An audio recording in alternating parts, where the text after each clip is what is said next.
पंजाब के popular singer Sidhu Moosewala की हत्या कर दी गई है। ये इंसिडेंट तब हुआ जब वो मनसा जा रहे थे। कहा जा रहा है कि काली गाड़ी में बैठकर दो हत्यारे आए, जिन्होंने एक के बाद एक 30 फायर के राउंड किए सिद्धू मूसेवाला पर और इस दौरान उन्हें कई सारी गोलियां लगी।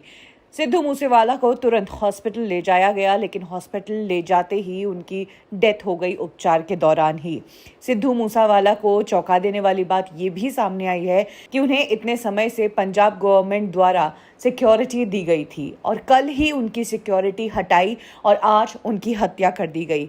उन्होंने सिक्योरिटी मांगी थी क्योंकि उन्हें कई सारे संगठनों से धमकी आती थी, डेथ थ्रेट्स आते थे। यही कारण है कि पंजाब सरकार ने उन्हें सिक्योरिटी दे रखी थी।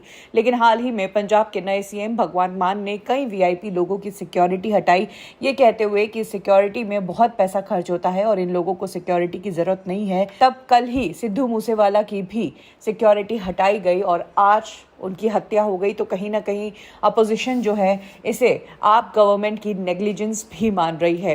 ताज्जुब की बात तो यह है कि कुछ ही समय पहले सिद्धू मूसेवाला ने एस्केप गोट नाम का एक गाना बनाया था। ये आप पार्टी पर ही आधारित था और इस दौरान उन्होंने आप पार्टी पर कई सारे कटाक्ष कसे थे, जिसमें उन्होंने आप पार्टी वालों को गद्दार तक कहा था। पंजाब इंडस्ट्री पूरी शॉक हो चुकी है। इसके अलावा पॉलिटिक्स के गलियारों में भी हलचल मची हुई है, क्योंकि सिद्धू मूसेवाला कुछ ही समय पहले मनसा से ही कांग्रेस पार्टी की तरफ से इलेक्शन लड़े थे, लेकिन हार गए और हराने वाला आप पार्टी का ही था।